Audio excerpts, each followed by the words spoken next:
Good evening বন্ধুরা। আজ 4 November মঙ্গলবার। আজকের সন্ধ্যার বরাক তথা সমগ্র আসামের গুরুত্বপূর্ণ খবরগুলি হল: রেশন কার্ডের লাখ লাখ হিতাধিকারীদের জন্য সুখবর। রেশন কার্ডে আপনার পরিবারের কোনো সদস্যের নাম না থাকলে এবার অন্তর্ভুক্ত করতে পারবেন। রেশন কার্ডে অন্তর্ভুক্ত হওয়ার পর এবার পরিবারের প্রতিজন সদস্য পাবেন বিনামূল্যে রেশন। নাম না থাকা সদস্যের নাম এবার অন্তর্ভুক্ত করতে পারবেন রেশন কার্ডে, তাও আবার খুব সহজে। এর জন্য সবার প্রথমে রেশন দোকানির সাথে যোগাযোগ করতে হবে আপনাকে। নতুন সদস্যের সব তথ্য বিবরণ তুলে ধরতে হবে বিভাগীয় কর্তৃপক্ষের কাছে। নতুন সদস্যের Aadhaar card, PAN card, voter ID থাকাটা বাধ্যতামূলক। অনলাইনের সাথে সাথে অফলাইনেও করতে পারবেন আবেদন। নতুন সদস্যের সব তথ্য গ্রাম পঞ্চায়েতের মাধ্যমে ভেরিফিকেশন হওয়ার পর অন্তর্ভুক্ত করা হবে নাম রেশন কার্ডে। এছাড়া ইউকেওয়াইসি করার সময়ও করতে পারবেন এই কাজ। সেই সাথে যদি কোনো ব্যক্তির মৃত্যু হয় তাহলে ওই ব্যক্তির নাম রেশন কার্ড থেকে কর্তন করা যাবে। স্নাতক ডিগ্রিধারী যুবক এবং যুবতীদের প্রতিযোগিতামূলক পরীক্ষার মাধ্যমে স্বাবলম্বী হয়ে ভবিষ্যৎ গড়ার লক্ষ্যে প্রতি মাসে 2500 টাকা করে আর্থিক সাহায্য প্রদান করবে রাজ্য সরকার। এ ব্যাপারে দিশপুরের লোকসেবা ভবনে আয়োজিত এক অনুষ্ঠানে মুখ্যমন্ত্রীর জীবন প্রেরণা নামের একটি নতুন প্রকল্পের সূচনা করেছেন মুখ্যমন্ত্রী হিমন্ত বিশ্ব শর্মা। অসমে নিযুত ময়না প্রকল্পের মতো এটি একটি ব্যতিক্রমী প্রকল্প, যা দেশের অন্য কোনো রাজ্যে চালু হয়নি বলে দাবি করেছেন মুখ্যমন্ত্রী।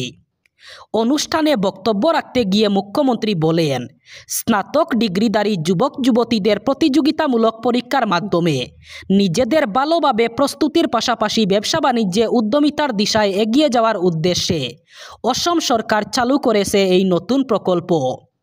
এই প্রকল্পের মাধ্যমে 2025-এর স্নাতক উত্তীর্ণ যুবক যুবতীরা 2026-এর ফেব্রুয়ারি থেকে 2027-এর 31 জানুয়ারি পর্যন্ত প্রতি মাসে 2500 টাকা করে লাভ করবেন বলে মুখ্যমন্ত্রী উল্লেখ করেন। পরবর্তী বছরগুলিতেও একইভাবে আর্থিক সাহায্য প্রদান করা হবে। সম কাজে সম বেতন, এই দাবিকে সামনে রেখে সারা রাজ্যের সঙ্গে বরাক উপত্যকার 3 জেলায়ও শুরু হয়েছে স্বাস্থ্য ও পরিবার কল্যাণ বিভাগের অধীন NHM কর্মীদের আন্দোলন কর্মসূচি। রাজ্যের অন্যান্য জেলার সঙ্গে প্রান্তিক জেলা হাইলাকান্দিতেও ন্যাশনাল হেলথ মিশনের অধীনে কর্মচারীরা 3 দিনের আন্দোলনে নেমেছেন। হাইলাকান্দির স্বাস্থ্য ও পরিবার কল্যাণ বিভাগের যুগ্ম অধিকর্তা কার্যালয়ের সামনে শতাধিক পুরুষ এবং মহিলা কর্মচারী হাতে হাতে প্লেকার্ড নিয়ে সম কাজে সমবেতনের দাবিতে মুহুর্মুহু স্লোগান দিতে থাকেন। আর 3 দিনের এই অবস্থান ধর্মঘটে হাইলাকান্দি সহ বরাক উপত্যকার 3 জেলায় পরিষেবা কার্যত বন্ধ হয়ে পড়েছে। সম কাজে সমবেতন সহ অন্যান্য বিভিন্ন মৌলিক সমস্যার সমাধানের দাবিতে তারা এই অবস্থান ধর্মঘট পালন করছেন। এদিকে NHM কর্মীদের অবস্থান ধর্মঘটের ফলে হাইলাকান্দি SK রায় অসামরিক হাসপাতাল কার্যত কর্মবিহীন হয়ে পড়েছে। তবে অবশ্য জরুরি পরিষেবা চলছে। নজরে মহিলা ভোট, প্রথম দফার ভোটের 2 দিন আগে বিহারের মা বোনেদের জন্য নতুন প্রকল্পের ঘোষণা করলেন RJD নেতা তথা বিরোধী জোট মহাগঠবন্ধনের মুখ্যমন্ত্রী মুখ তেজস্বী যাদব। মঙ্গলবার সাংবাদিক বৈঠকে লালু প্রসাদ যাদবের পুত্র তেজস্বী জানান, তারা ক্ষমতায় এলে মহিলাদের বছরে 30,000 টাকার আর্থিক সহায়তা দেওয়া হবে। এই প্রকল্পের নাম দেওয়া হয়েছে মাই বেহেন যোজনা। তেজস্বীর ঘোষণা, আগামী বছর মকর সংক্রান্তির দিন অর্থাৎ 14 জানুয়ারি ওই আর্থিক সাহায্য উপভোক্তাদের কাছে পৌঁছে যাবে। এই মহিলা বুটকে পাখির চোখ করে ইতিমধ্যেই মুখ্যমন্ত্রী মহিলা রোজগার যোজনা চালু করেছে নীতিশ কুমারের নেতৃত্বাধীন বিহারের NDA সরকার। এই প্রকল্পে রাজ্যের 1 কোটি মহিলাকে নিজেদের ব্যবসা শুরুর জন্য অর্থ সাহায্য করা হয়। ইতিমধ্যে এই প্রকল্পে 10,000 টাকা উপভোক্তাদের ব্যাংক অ্যাকাউন্টে পাঠানো হয়েছে।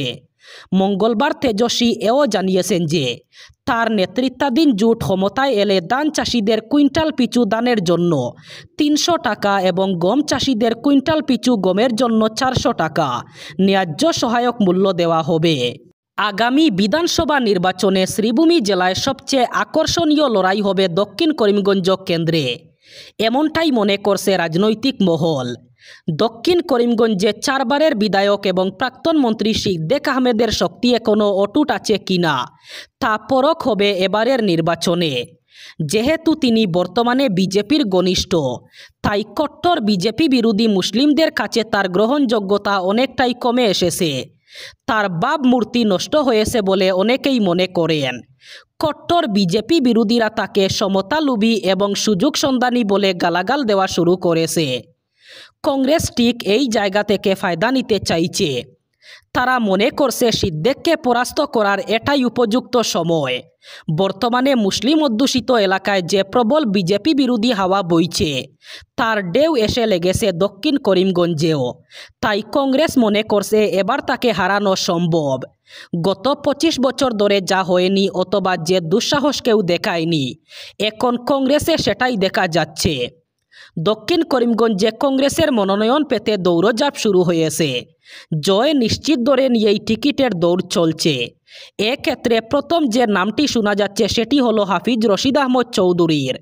তার পরিচয় নতুন করে উল্লেখ করার কোনো প্রয়োজন নেই। গত লোকসভা নির্বাচনে করিমগঞ্জ আসনে তিনি কংগ্রেসের প্রার্থী ছিলেন, কিন্তু আশ্চর্যের বিষয়, প্রায় 1 লক্ষ মুসলিম ভোট তার বিপক্ষে চলে যাওয়ায় হেরে যান তিনি। রাজ্যের কণ্ঠশিল্পী জুবিন গর্গের মৃত্যু ঘিরে বিভিন্ন ধরনের জল্পনা কল্পনা অব্যাহত রয়েছে।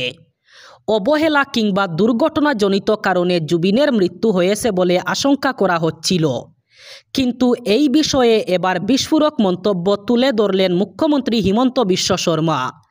দুর্ঘটনা নয়, বরং জুবিনকে খুন করা হয়েছিল বলে ঘোষণা করেছেন তিনি। এছাড়া আগামী 8 ডিসেম্বরের কাছাকাছি এসআইটি আদালতে চার্জশিট দাখিল করবে বলে জানান তিনি। নর্থ ইস্ট ফেস্টিভ্যালে অংশ নেওয়ার জন্য সিঙ্গাপুর গিয়েছিলেন লুইতকণ্ঠ জুবিন গর্গ, কিন্তু রহস্যজনক এবং সম্পূর্ণ অপ্রত্যাশিতভাবে গত 19 সেপ্টেম্বর সিঙ্গাপুরের সমুদ্রে প্রাণ হারিয়েছেন জুবিন। তার মৃত্যু কিভাবে হলো সেটা তদন্ত করার উদ্দেশ্যে ইতিমধ্যেই এসআইটি গঠন করে দেয় রাজ্য সরকার। এ নিয়ে তদন্ত অব্যাহত রেখেছে এসআইটি। জুবিনের মৃত্যু প্রসঙ্গে মুখ্যমন্ত্রী এটাকে খুন কিংবা দুর্ঘটনা অথবা অস্বাভাবিক মৃত্যু বলে আখ্যা দিয়েছিলেন। তবে তিনি খুন শব্দটি ব্যবহার করার পর থেকে তাকে সামাজিক মাধ্যমে ব্যাপক সমালোচনার সম্মুখীন হতে হয়েছে। এর জবাবে সম্প্রতি মুখ্যমন্ত্রী বলেন, তিনি যখন খুনের বিষয় বলেছিলেন তখন তাকে সমালোচনা করা হয়েছে, কিন্তু একজন মুখ্যমন্ত্রী এমনিতে কিছু বলেন না। এসআইটির প্রতিবেদন দাখিলের পর তার সমালোচকদের মুখ বন্ধ হয়ে যাবে, কারণ একজন মুখ্যমন্ত্রী যা বলেন তা ভেবে চিনতে বলেন। মুখ্যমন্ত্রী কোনো দিনও অতিরিক্ত কথা বলেন না বলে উল্লেখ করেছিলেন তিনি। এবার শেষ খবর, 2000 টাকা দিলেই বাংলাদেশ থেকে ভারতে চলে আসা যায়। সীমান্তরক্ষী বাহিনী এবং পুলিশের কোনো বাধা থাকে না, যা নিয়ে ত্রিপুরা সীমান্তে ব্যাপক উত্তেজনা দেখা দিয়েছে। ভারত বাংলাদেশ আন্তর্জাতিক সীমান্তে কাটা তারের ফেন্সিং থাকা সত্ত্বেও সীমান্ত একেবারে উন্মুক্ত অবৈধ অনুপ্রবেশের জন্য সীমান্তবর্তী গ্রামের বাসিন্দারা আঙ্গুল তুলছেন বিএসএফের দিকে। প্রায় প্রতিদিন চলছে সীমান্ত অতিক্রম করে বাংলাদেশিদের ত্রিপুরার খোয়াই মহকুমায় প্রবেশের প্রতিযোগিতা চলছে। গত 15 দিনে খোয়াই থানা পুলিশের হাতেই ধরা পড়েছে 22 জন অনুপ্রবেশকারী বাংলাদেশি। আর এই সমস্ত অবৈধ অনুপ্রবেশের ক্ষেত্রে ভারতীয় কিছু দালাল চক্র এতটাই সক্রিয় যে টাকার বিনিময়ে এরা সীমান্ত অতিক্রম করে আসা অবৈধ বাংলাদেশিদের গাড়িতে করে পৌঁছে দিচ্ছে খোয়াই শহরে। স্থানীয় বিএসএফ জওয়ানরা সমস্ত কিছুতেই প্রশ্রয় দিচ্ছেন বলে অভিযোগ। ভারতীয় সীমান্তরক্ষী বাহিনীর নিজস্ব গোয়েন্দা শাখা রয়েছে, তাদের হাতে কেন ধরা পড়ছে না অনুপ্রবেশকারী বাংলাদেশিরা, এই প্রশ্ন উঠতে শুরু করেছে। করঙ্গিছড়া সীমান্ত এলাকা দিয়ে কয়েকদিন আগে 11 জন বাংলাদেশি অনুপ্রবেশকারী ভারতে প্রবেশ করে বাংলাদেশি অনুপ্রবেশকারীদের কাছ থেকে 2000 টাকা আদায় করে ওই গ্রামেরই যুবক শঙ্কু দাস। তাদেরই 2টি অটোরিকশায় করে খোয়াই শহরে পাঠানোর ব্যবস্থা করা হয়। রাস্তায় সোমবারিয়া বাজারে স্থানীয় বাসিন্দারা এই 2টি অটোরিকশাকে আটক করে যাত্রীদের জিজ্ঞাসাবাদ করে বুঝতে পারেন এরা বাংলাদেশি। এরপর উত্তেজিত জনতা বিশ্বজিৎ দাস এবং অতীশ দাস নামের 2 অটো চালককে গণধুলাই দেন। এই ছিল আজকের সন্ধ্যার গুরুত্বপূর্ণ খবরগুলি। ভিডিওটি অবশ্যই লাইক করবেন এবং চ্যানেলটি সাবস্ক্রাইব করবেন।